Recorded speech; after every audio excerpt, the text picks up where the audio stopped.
please stand for Pledge Allegiance? No. I pledge allegiance to the flag of the United States of America and to the republic for which it stands, one nation, under God, with liberty and justice for all. As a side note, we'll tell you that today at noon, they're having a presentation of the new monument that they have in the city square of Huntley, memorial for all our veterans. And it's going to be at noon, so anybody has a little time, you might take a ride over there. It looks like the event's going to be pretty good. You know, they have a little parade and a few things going on as a dedication to the monument. So with that, we'll take a look at our meeting here. That covers it pretty well. Are we done? Yeah. This one, we're up a lot on our money. It's amazing how much money you take in at $10 when you have as many members as we do. The early renewal is over, and anybody who didn't get the message, we had a lot of people that came in the last few days and paid their dues, and a few yesterday. It was too late. We're at $10. So this will gradually go down this year, and hopefully next year we'll be back to the $5 renewal for our group. Membership, we had at the end of the year 1960, which was a record for our club in membership. And now it dropped down to 1512, and that is most likely up 20 members already in 2 days since we had the number presented to us. A lot of people like to pay $25. They come a little late. So we'll figure out, it'll bring the dues up next year, and our renewal dues most likely will be flat below. Put it down to $5. We only brought it up to 5 to 10 because of the move to the new computer room, and we're going to get some new computers in there. Most of you know we still have some problems with the 16 computers that are in the lab on effectively running Windows 10 and Office 365. We're still working on that. And hopefully we'll get we got some new insights, so we're going to try those and see if they work, and we'll get those things all running like they used to. As a reminder, we're always looking for ideas, so if anybody has any ideas for presentations in here or at training or anything, just talk to one of us. Dave or myself, or anybody in the lab that can direct you.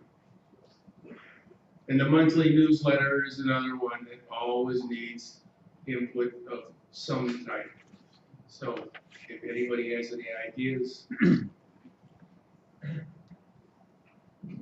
see Jim over there. Jim, raise your hand. Okay, he's the man. Training. John, no, we got Ralph. Ralph, you're going to talk about training. There's a slide. There's a slide. It is. It's one next one. Okay. Well, good morning. Another reminder, we still need help in the lab with monitors and teachers. But as we go in the summertime, we don't have scheduled classes in the lab for just the members of the computer club. We have what we call the summer learning series. And we usually have 3 or 4 classes that are available to anybody in Sun City. So if you have a neighbor that doesn't belong to the club, you keep telling them, well, you want to belong to the computer club. It's a pretty good deal, good insurance. The next 3 classes I mentioned are available to anybody that lives in Sun City. On July the 6th, that's this coming Wednesday, Frank's going to have a program on Google Photos and Picasa. You know, Picasa is being worked into Google Photos, and he's had one class that was pretty full. So if you have Picasa or you're interested in putting your photos into different categories and workbooks, be sure to come to that class on the 6th. It's going to be in the lab at 1 o'clock. Then on Thursday evening, the 14th of July, we're going to have another Windows 10 class, and this one's going to be in the birch room. It used to be the fountain room. I can't figure these trees out, but anyway, it's cleared out at the end of the hall. And we'll probably be able to seat 75 people. So this one, you shouldn't get turned away. I know we've turned away people almost at every Windows 10 class. This one, I'm pretty sure we're going to accommodate, hopefully accommodate everybody. I can't imagine having more than 80, but if there is, we can handle them. And then we have one in July. Bill's Zelezzi's going to put a program on tablets. What's a tablet? How can I use it? What do I need one? So this will be an interesting one for anybody that's thinking, well, maybe I should get rid of my old XP computer that's sitting there taking up all that space and get a tablet. So that will be on Thursday, August the 18th, also in the birch room. So we have plenty of room. And once again, if you're interested in helping us in the lab, anywhere from a greeter to fixing a computer, be sure and let one of us know. I used to have sheets out, but then they just kept throwing them away. So just let one of us in the lab know. And we also are looking for people to help with training classes. You don't have to be an instructor, just help one of the instructors. There's a lot of work goes into that, and sometimes you need some help. So think about it and see if you can spread some of your knowledge to some of your neighbors. Thanks.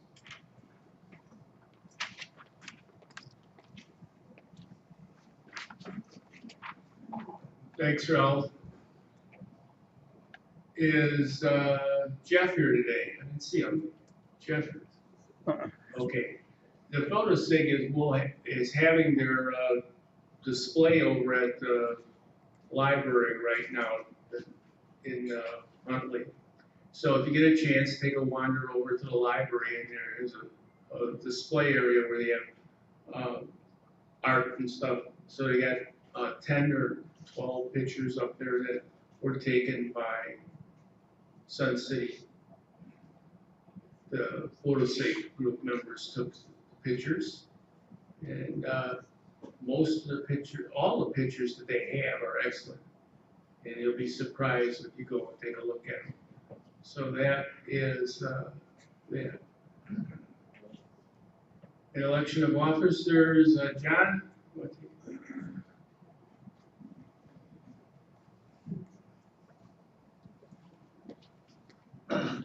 You'll all remember last month that we had the nominations for the officers, and we said anybody that had additional nominations to add to those to come into the lab and give them to us, and we were all geared up for that. And nobody showed up.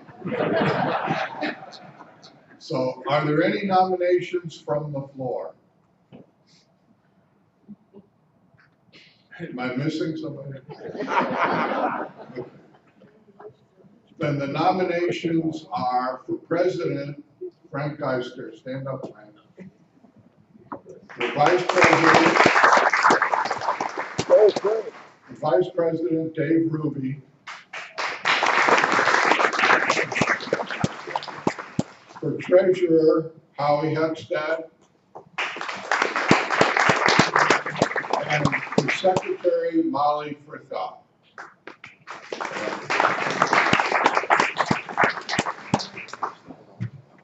Since we only have one nominee for each office, I direct the president to cast a single ballot for the entire slate. Now that the election's over, let me ask for one more thing.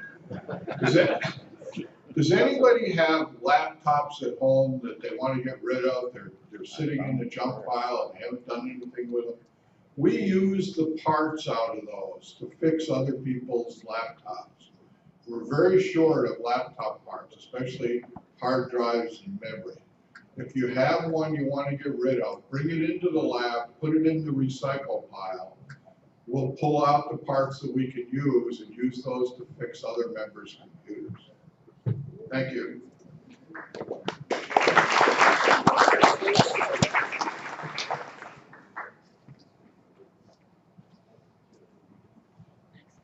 Take a look at some of the community things coming up.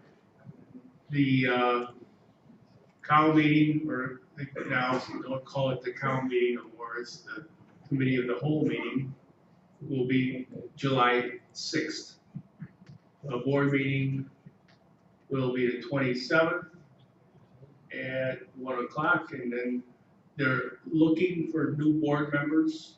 So if you wanted to be a board member, an application packet is available at the CAM desk, and it has to be turned in by July 18th. We have no idea how many people are gonna do it, because it just came out, so, you know, last year we had 4 people, and there was 4 positions, so there was by acclamation a vote, no vote was required. So let's hope this time we'll get a little bit more, so we can have the election, and it will be a good democratic process to hear what the candidates have to say. This is a list of the events that are coming up in July that are sort of the major ones. We have a free concert, Fountain View Amphitheater, July 7th. Garden Club Annual Walk is July 9th. Theater Company has a play, and it runs 3 nights. All the information and tickets of the 2 items can be found in the Lifestyle magazine. So with that, we'll have Bill Zaletti come up and give his presentation.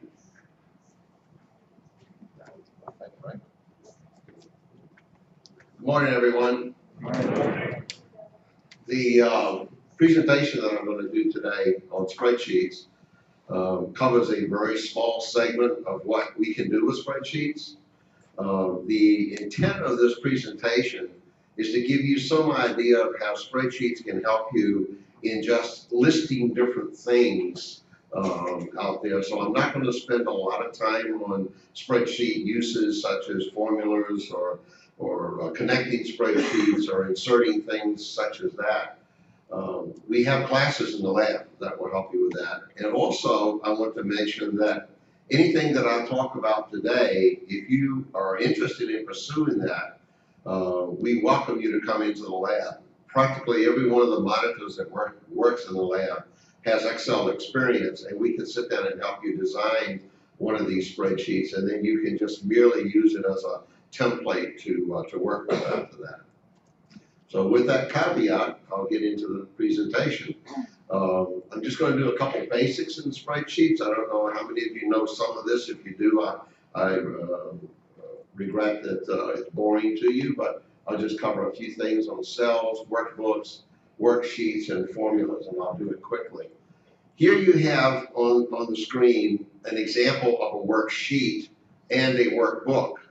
Now, let's see, is this working? Do we have a pointer in here? Not a pointer, okay. If you notice down in the lower left corner, you've got 3 spreadsheets in this workbook labeled Taxes 2015, Medical Mileage, and Volunteer Mileage. This particular workbook is designed for the taxes that I worked on in 2016, and the numbers are changed to protect the innocent here. Also, I'm demonstrating in this a formula.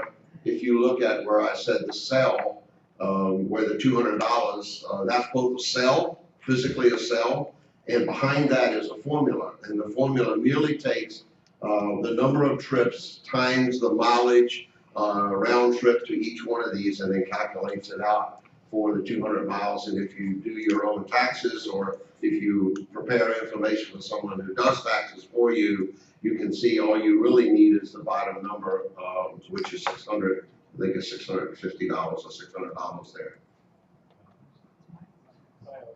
What's that? Miles. Yes, thank you. On this one, I demonstrate a couple of different formulas. We sum up the number, this is purchases for the lab. This is what I turn in to Howie to get reimbursed. If you buy a particular product with the vendor, I listed 2 different vendors here I buy products from, and then I sum it up at the bottom for each of the vendors, and then at the very bottom, it's sum of all vendors. These are very simple formulas, but again, if you're not used to using spreadsheets, come in and we'll help you fill one of these out.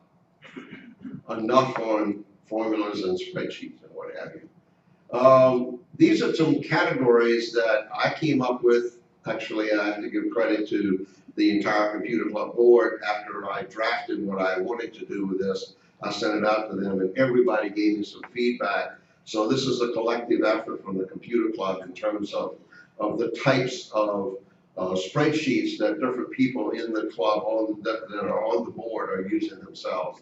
Medical, finances and taxes, address books, activities, and then I have, Howie gave me a couple Computer Club forms, which I'll go over quickly.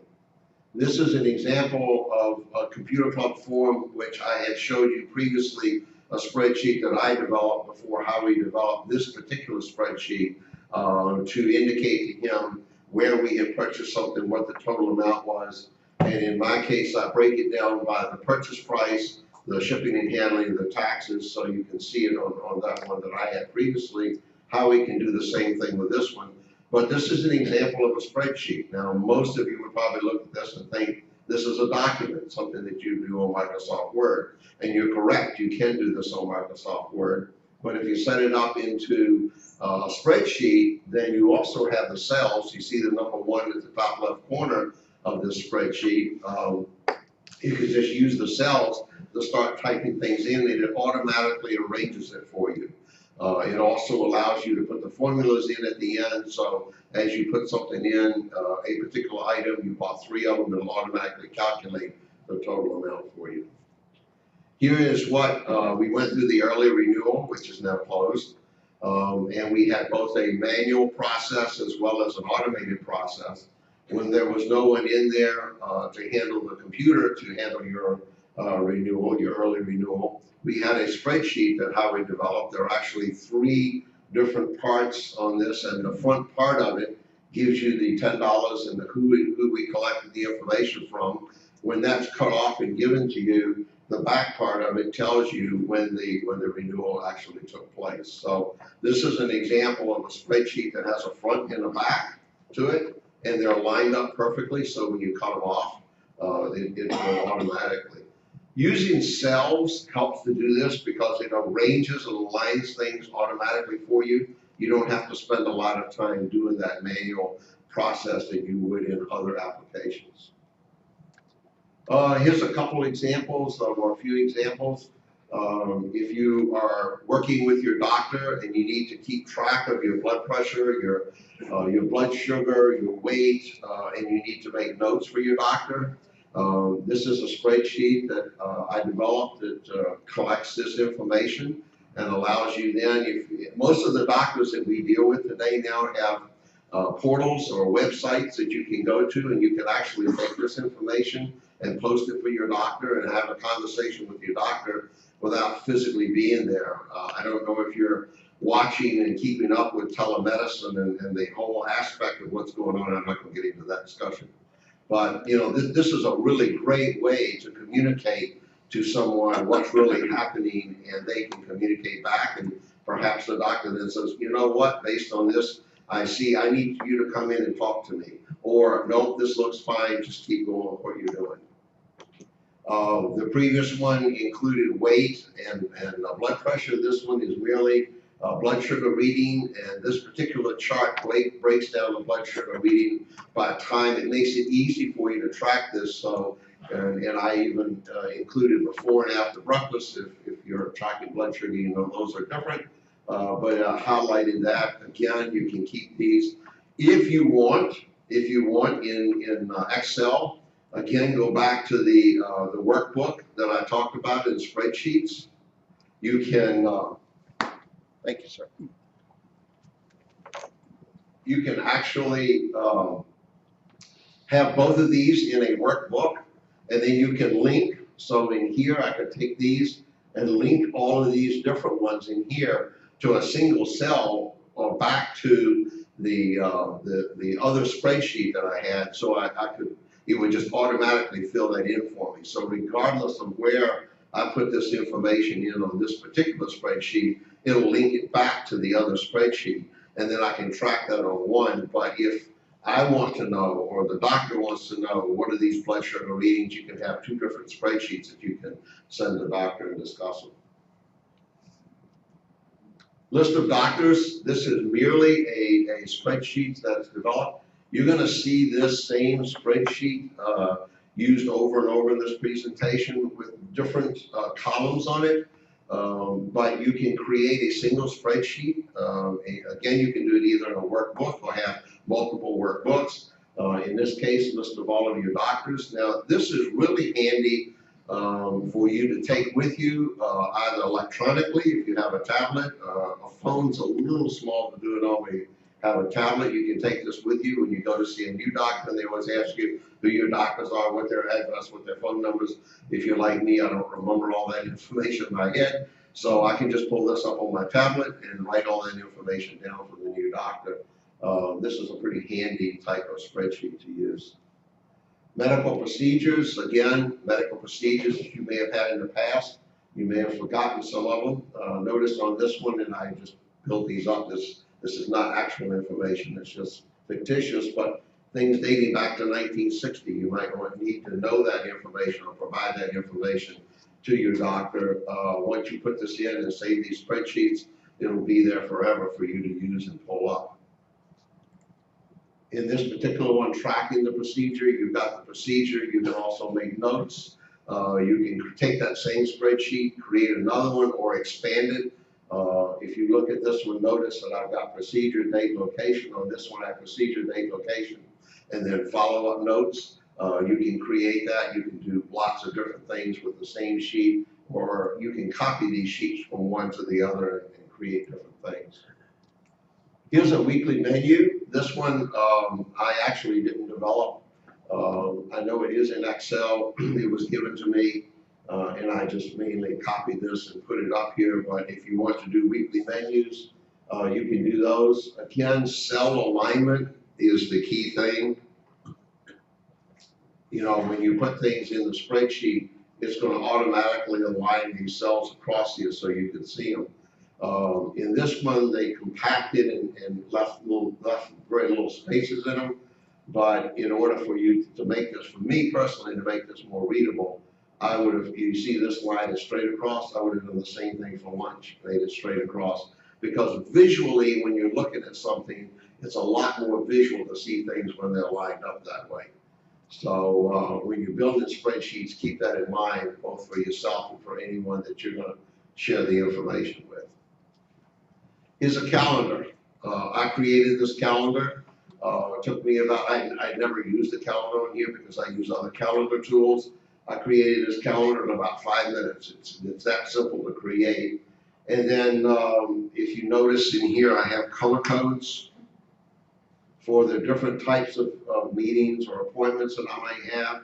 So you can visually, again, see what you're doing in that particular week.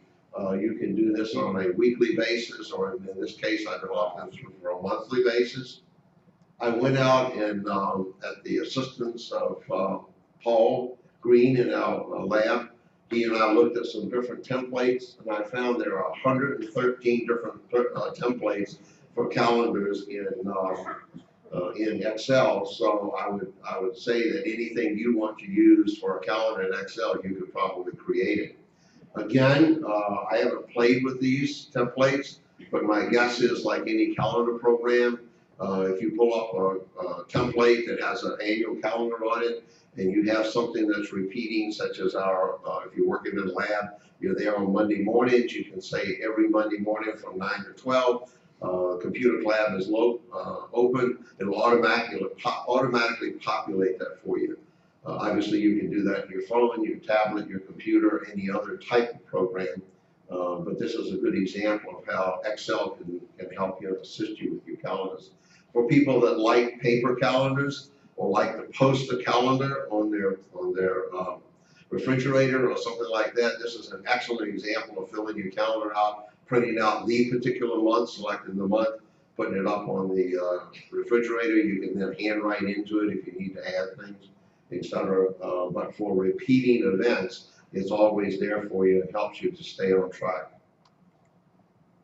Finances and taxes, list of deductions, mileage, we've seen a couple examples of that. Investment tracking, checkbook register, special projects list, vital records, and personal budget. Finances and taxes, I use Quicken. I'm a Quicken user. So at the end of the year, I keep my categories pretty well defined. I say pretty well because every year I have to do some editing. And I merely download that information into an Excel spreadsheet, and then I take all of my receipts and go back and just match them up to make sure I have a receipt, and then I put everything in order, and then that sits on top of it. I can tell you that, unfortunately, I had an audit a few years ago from IRS, and I sent them such a bundle of information with a spreadsheet on it. It took them 3 months to get through it, and at the end they said, "Oh, thank you." But it's a great way to organize things. It really is. I keep, and I shared that with you earlier, I keep for deduction purposes the mileage that I incur during the year for medical as well as volunteer work that are legal deductions on your taxes. Again, all of this in one workbook and then I have the 3 different spreadsheets. So it's at the touch of my fingers. When anyone asks me for that information, I can pull it up and share it with them. Investment tracking. If you have investments and you want to look at over a long period of time, what's happened to your investments. The one category I didn't put on this chart, but if you, with the required minimum distributions, you could add that as another row in here and then come up with the bottom. This is just an example of formulas again. If you just take 2006 through 2015 on there, you can see that all you do is just add to the bottom to get the total.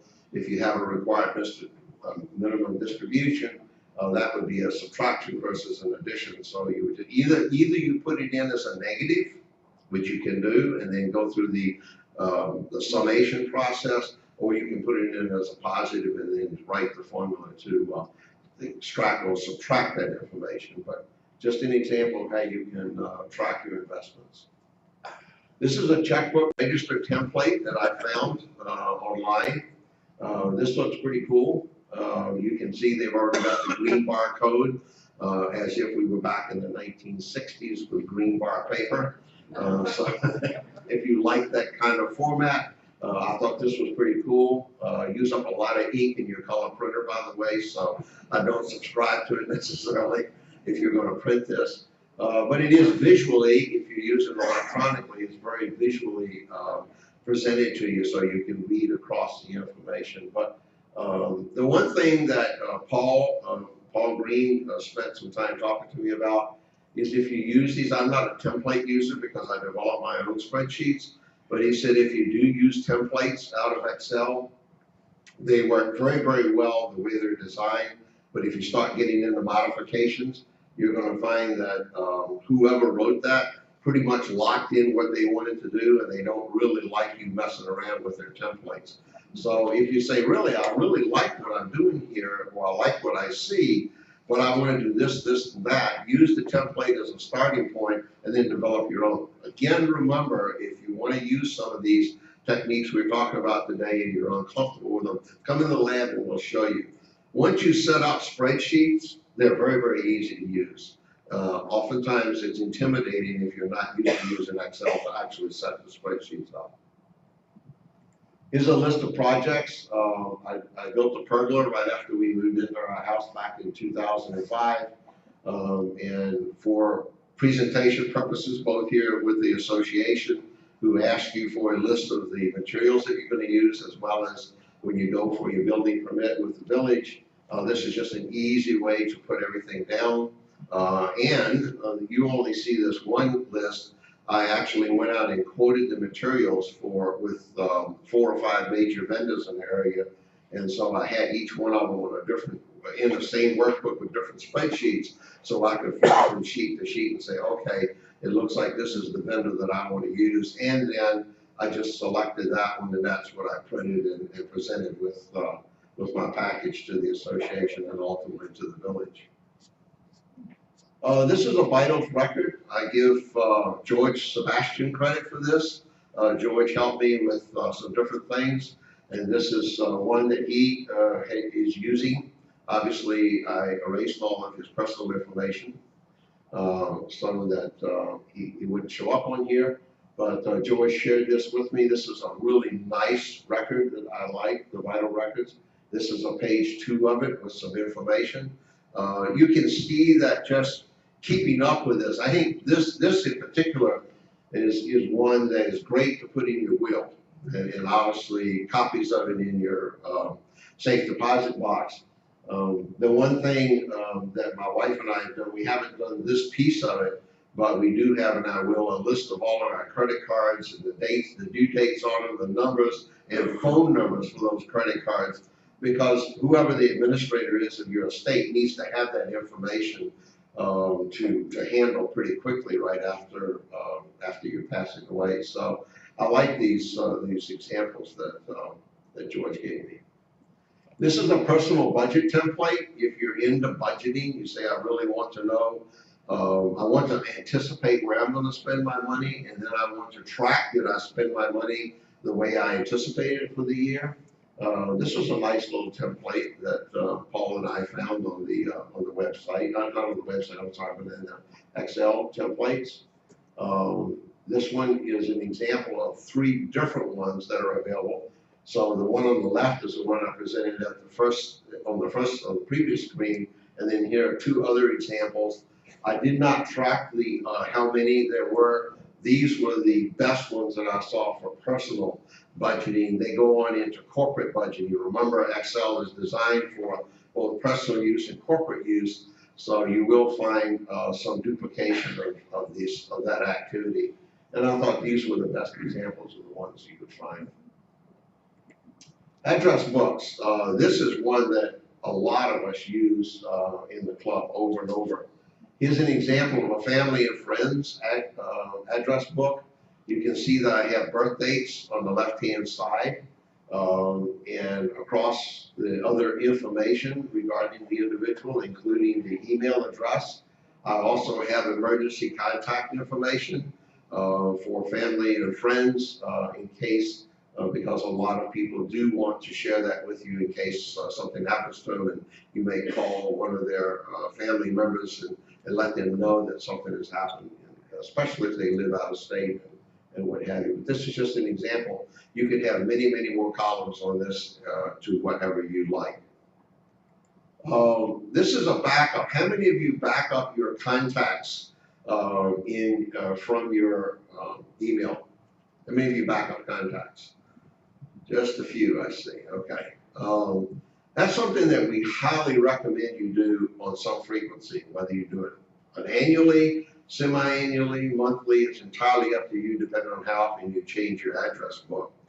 There are enough people in the computer club that move from vendor to vendor, such as Comcast to AT&T as an example, or they may want to create a Gmail account, or they may want to start using Outlook, or any number of reasons that you want to use your address book. Backing this up, this is a standard backup procedure out of every one of them, with the exception of Comcast. I have to go back, but I'm pretty sure they still don't allow you to do this. And why they don't allow it, I don't know. But Comcast is a little sticky about getting you. You can import into Comcast. You can import these into Comcast. But if you're a Comcast user and you have your address book set up with them, it's a little awkward getting it out of Comcast. But setting this up and then allowing yourself to recreate this at any point in time in any other. I had a friend recently that moved from one vendor, they live out in New Hampshire, they moved from one vendor to the other one, and they shut them off like within days, like 1 or 2 days. So they had no access to their contact book. They hadn't backed it up. And I sat down with them and we created an Excel spreadsheet in this format. And then we were able to just import it into their new contact, which was pretty good. You have to do that manually then. It is a manual process. You know, the question is, do you have to do that manually? It's not a hard process. You can't copy and paste? You cannot copy and paste. The question is, can you copy and paste? And the answer is absolutely not. Don't even attempt to do that. The reason that you do the export procedure is because of this format. That's what I'm showing you here. This is page 1 of that format. This is page 2 of that format. That is the format that's universally used across all of the servers in the United States for backing up and for recovering address books. This is the format. And it's critical that you have that format. Because if you don't have that format, you try to import, nothing's going to go in. It has to be set up that way. So backing it up to Excel is the appropriate way to do it. And if you want to do that and you've never done it before, come into the lab. I ask you to bring 2 things. Know what your email address is and know what your password is. We get that a lot in the lab. Oh, I don't know what that is. Well, you know, you can't get into your email if you don't know your email address and your password. And so many of us, I'm as guilty as the rest of you, so many of us have it set up automatically on our computers. We want to do a 1-click and go, and that's appropriate. That's exactly what computers are designed to do. But there are times you need to be able to access that. So if you come into the lab, we'll download it for you, bring a thumb drive, we'll put it on your thumb drive, it's back up for you. It's really, really easy. It takes minutes, I mean literally minutes. But this is critical. This is a critical one, and Excel, to my knowledge, is universal across all of them. So you have this list of your family and friends back here, and then you want to, and George used to teach, do you still teach Christmas card, what is it, you're printing your Christmas cards? Mail merge. Mail merge, thank you. You want to use mail merge. This is a great way to mail merge using Excel. So you take a subset of what you saw earlier and you create this one, real simple, and then you mail merge it and you can print your labels out for your Christmas cards that you want to send out, or holiday cards, or any other event that you want to use this list for. But you can see going back and forth between the 2 different lists, it makes it really easy. So what you want to create in your broader address book, including, by the way, the doctors. I showed you a doctor address. You could, again, go back to the concept of workbooks and sheets within workbooks. You can have a sheet that says doctors, you have a sheet that says friends, you have a sheet that says family. You may want to merge them all together. You can do that too. It's real easy to merge those. But use similar columns, and then merging this stuff makes it very, very easy. Again, come in the lab if you're uncomfortable with this. Activities, list of projects. I've fictitiously listed these projects for you. I don't really intend to clean my closet again. List of members on a committee. No what we had before, but slightly different information. So if you are one of the officers of a club in here, one of the other clubs, this is a great way to keep up with the list of all the members. Some of them use Excel. A lot of our clubs that are smaller, say under 100 members, use Excel as a great way to keep up with their information. One of the things, if you notice on the right-hand side, you've got the email address. If you go to a club member, you want to send them an email, all you do is click on that. It'll automatically open up your email and put that address in the to column, and then all you have to do is start typing your email. That's a pretty slick way to do it. Tracking of activities, again, the ones that I listed before. What do I plan to do with them? Not really. Just as an example for you. Does your wife have that list? No. No. Where's my wife? I want to make sure she's not in here. Project list. I just duplicated this rather than another one, but that's the one I showed you earlier for the pergola material. infinite ways that you can use this in terms of the different projects that you have. Others, this one is really handy. This one is handy. How many of you are doing cloud storage, cloud backup these days? Okay, that's good, because if you're going to put this on the cloud, I highly recommend that you protect it. And you can password protect Excel and Word, and I suggest that you password protect this one in case someone gets into your cloud account. But if you're out somewhere and you need to see one of the passwords, and I only put a few on here, most of us have anywhere from 15 to 20 up to 30 maybe passwords or accesses that we need. Then this is a great way to store this. One of the things that's starting to happen, a lot of the new security that banks are using now, or financial, not just banks, but financial institutions, is all this security information. Set up a column with your security. You can either have just the answer, or you can put another row above it and put the question and then the answer below it. Because if you go onto another computer, I don't know how many of you have done this, but when you move from computer to computer, and I'll use Chase Bank just as an example.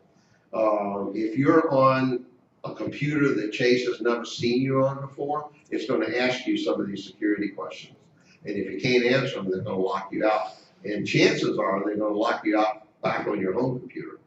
But if you have the security set up, they're also going to send you a text saying somebody tried to access your account. So, that's something else. We're not going to get into banking or financial stuff. But it's really important to have this information with you.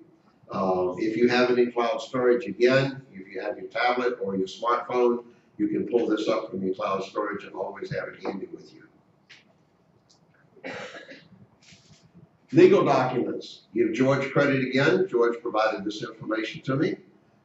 Stocks and bonds, a list of everything. Again, great information to put in your will to keep up with. If you change this information, again, changes are a lot easier than recreating the whole thing again, especially if you're buying stocks on a regular basis. Legal documents such as real estate transactions. You can just take this information and put it out for everyone to see, or for your will. Insurance coverage. He has life insurance in there. You can put your automobile insurance or what have you out there, and just indicate all the information that you see, or you could put more information into this. Home services, George has a spreadsheet that he set up for his sprinkler system just to see what time he wants for each of his zones. Just useful information because most of us will forget that. I have, how many zones do you have? 10, I think I have 8. I couldn't tell you right now how many minutes I have on each zone. I don't even know where each zone is. And so that's pretty good information to have if you need it. Utilities, this is some actual information that I created a spreadsheet for the purpose of this. Utility, the name of the company, the due date, these are dates that typically everyone will be paying to. Street address, city, state, zip code, and phone number. That's pretty handy, especially if you need to call the natural gas company in the middle of the night. This one you might want to consider printing and have it handy somewhere. But it's just a good idea for the utilities. I've tracked this in different homes where we lived across the country. It's interesting to go back and see what the different payment due dates are. I don't know why they differ from one state to another, but they do. And we're open for questions. Okay, hold on for the microphones to come around, and I'll be happy to answer your questions.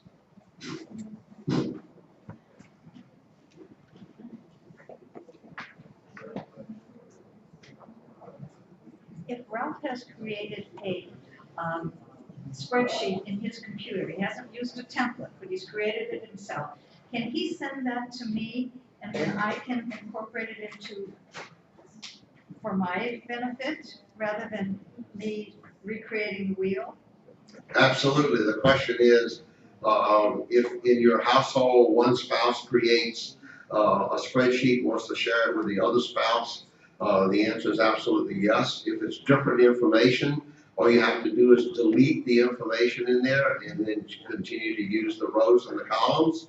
Or if you want to add rows and columns, you can continue to do that however you want. Yes, it is a great way. In fact, with a number of the spreadsheets that I showed you up here, I create and I expand and collapse, but I move them in address books. And as an example, I have one address book workbook and then multiple spreadsheets within the, or sheets within that book. So yes, it's definitely good.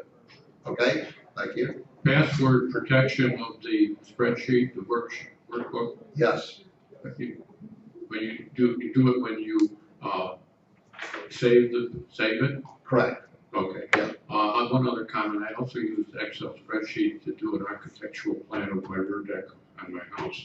Yeah, yeah, absolutely. Over here. Hi, I just wanted to talk to the Apple user group.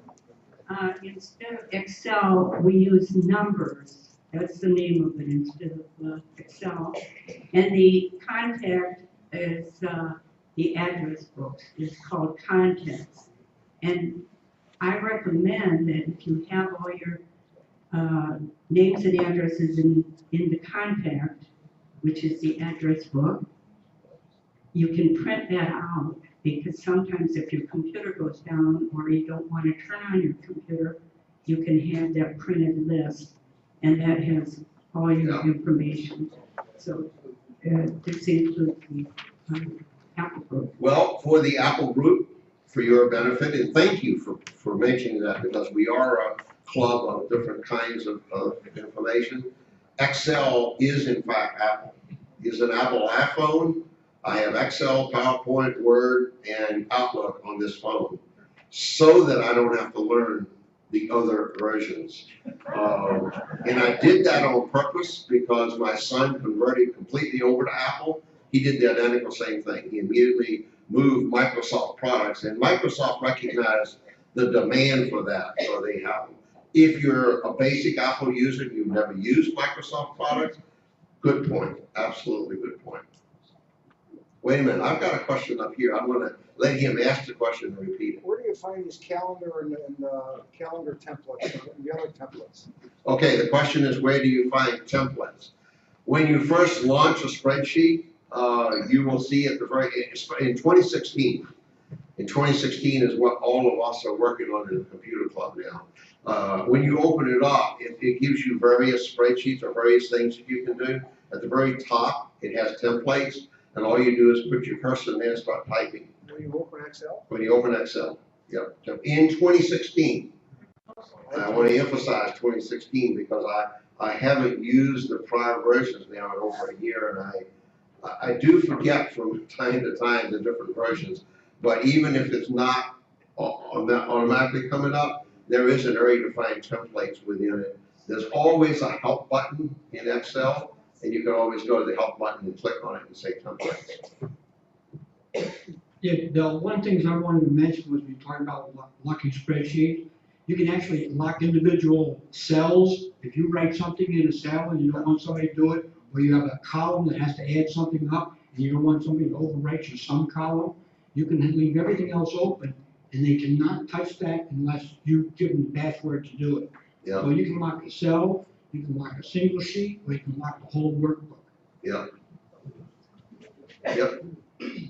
One thing I was gonna mention, when you put together, particularly address books and things like that, when you structure those, always think in terms of how you might want to sort that information. For example, I noticed on one of those you have like an address, the number, and the street in one field. Okay. And that's probably fine for many applications. Let's say you're a neighborhood and you're doing this for your neighborhood. You might want to put that street separately so that you'd be able to sort if you wanted to send something just to Hideaway Drive, let's say, and not the other streets in your community. Yep. So sorting is the thing that should drive how you structure that. And also, we've been talking about Excel, but these things will all work with Calc as well. Yep. And we can all do all this in the computer lab with your help, correct? Oh, yes, with your help, with your help. I have a question in the back over here. Oh, he did sorting? Okay, sorting was the question. Other questions over here? Wait a minute. Let everybody hear it. Works very well, by the way, with the change. Bill, thanks for the presentation. Will you be able to put some of these sample spreadsheets out available in a separate file so that we could use them? They're really excellent the way you put them together. It's going to be hard to try to recreate it just from the notes. I could put some basic ones out there, such as address book, probably the most used one. And then I would take George's suggestion. George is right. If you're doing really a great job of, or you need to have the job of sorting, then I would put that out separately. But yeah, if I mean that to set up one of those for me would take about 10 to 15 minutes, and then we could put those. You want to put them out on the website, our website. So okay. Somebody remember that for me? Yeah, just to let you know, you don't have to buy Word or Excel or all that. Google Docs is on. If you got a Google account, you can just go into Google Docs. It's online. You can access it from any computer. You can access it from your phone. It's free, and it does everything Excel. They have Excel. They got Word. They have everything. It's all online. Yep. Yeah, Google Docs is another application, but also Excel is available online too for free.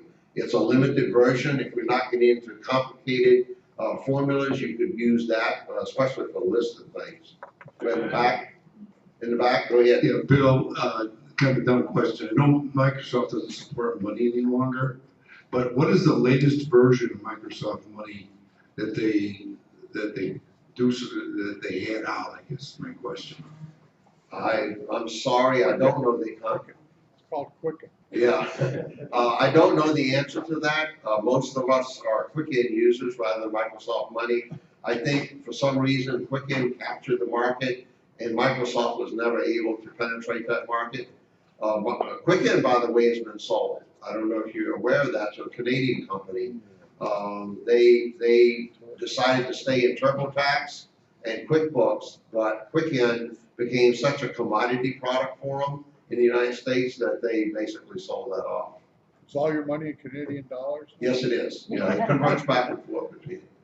Bill, you mentioned about you can click on an email address in a spreadsheet, Yeah. send it to somebody. Yeah. If you want to do a group email and send it BCC, is that possible, and how would you do that? Oh, okay. The question is, how do you do that? No, you in the spreadsheet, you click on one and it'll send it to that one. If you go back, say to the spreadsheet after you've opened that one session and you click on another one, it's going to open a second session. The only way that I know of to do that is to create distribution lists within your email browser. Bill, Yes. two things. Another free software is Libra. Libra is almost identical. Libra's another one that's free, yeah. And the other thing concerning Microsoft Money, if you go to Money and then create your own watch list and list your stocks, you could go to that portfolio anytime and it will give you the current price at that moment and the value of your whole portfolio. Is Money still available somewhere? I have, I think my Microsoft is 2010, if I'm not mistaken, and I use it, and I use that. Yeah. That feature, by the way, is available in Quicken too. That if you have stocks listed in there, it gives you a real-time automatic. I think they all default to saying 15. There may be up to a 15-minute delay, but yeah, you're getting real-time information. I have a comment over here before you go. I believe you can hold control down and do multiples, and it will take it to 2, and then all you have to do is copy and move it down to BCC. Okay, did you hear what, okay, he said if you hold down the control key in the spreadsheet and select multiple email addresses, and then hit enter, it'll put it in the 2, And then all you have to do is copy out of the two down into the CC or BCC, and then you can do that. So, yeah, thank you. Yeah, I quite frankly have forgotten about that. Yeah. All right, if you've done something in Word, can you bring it into Excel? Can you share it, some of it, or? Depends on the format. Yeah, even in Word tables, you know, Microsoft tried to converge these things as best they could. I've had more success in taking spreadsheet information out of Excel and pasting it into Word and creating a table than I have been able to take information out of Word. When you take the information out of Word, I've had to copy it and then paste it into a cell one at a time. It doesn't convert out of a table into Excel spreadsheet that easily. We kind of glossed over passwords a while ago. And in the lab. Are you doing this presentation? I'm asking a question. Oh, I'm sorry. In the lab, when people bring their computers in, roughly a third to a half of them don't know the password if it asks for it. And Microsoft more and more now asks for your password on your Microsoft account. The very best way to store your password, now take your pencil out, write this down. There's a program called LastPass. It's a free program on the internet. Put your passwords into there, and you can get them from any computer, any place with internet. You can get on and get your password. Can you store all that information I showed on the sheet in LastPass? I don't know. Yeah, you can store all your passwords. Not just passwords, but security questions and stuff. Does it have a format for that? I don't know the answer to that. I don't think so. Because I use the same thing with Norton. Norton has the same capability. What's it called, George? Vault. Yeah, Norton Vault. But I can only put passwords. The three things that it stores is the link where you're going to go, the password, and the ID. But when it comes to security questions, which are becoming more and more prevalent today, there is a place for notes. I assume you could put the security questions in the top. Okay. Bill? Yep. If you security protect your passwords with a security password code, is that secure enough if somebody hacks into your computer? It's as secure as any password. I mean, if you put a 3-digit password in 1, 2, 3, it's not going to be very secure. But if you put a 12-digit password in with lower and uppercase and characters, then it's going to be fairly secure. So if they hack in each document, they would have to know what the password was? Yes, they would. Yes, they would. Come in, George. George. Do you have a question? You have a question? Yeah, one of the other things that's important on that list for your children or whatever, if you die, is your passwords for your accounts. Oh, yes. Because if you die and they don't know the passwords, they cannot get into those accounts. And so that's very important information. At least the key, I don't think you have to have your LLB account in there or something, but you know, your important accounts, you should have those passwords available for people after you die. Yeah, that spreadsheet that I showed you with passwords on it is in my will and in the safe deposit box for my children to use, because that is important, exactly. Bill, one other thing, and that is if you have Windows 7 on your machine and bring it into the lab and have forgotten your password, there are workarounds that the techs can get to your machine and fix it. In Windows 10, that is not the case. Even in 8.1, that was a problem, wasn't it? Yeah. Yeah, even in 8.1. So, yeah, passwords are really, really important now with Windows. Now, hold on a second, Pat. How is that in Apple? Is Apple going to that level of security with passwords the way Microsoft is? I really don't have a good answer to that, but I know that the Apple has changed their method of getting into the Apple, and they've got a different way to get your original password in. So if you've got an old computer, you might want to check that. Yeah. But as far as security, I think it's just like everything else. But my question is, they often say, change your passwords often. So if you put them in the LastPass, how do you go about constantly changing your passwords? Well, Just open LastPass, it up and change. LastPass, yeah, you can do what John just said, you can open it up and change it. Ken, the last time he did a presentation, about a year, and then on LastPass for longer. LastPass and Norton Vault, both of them have the capabilities. This gets real complex, but it allows you that when you log in, the password that you have to log in is the correct password.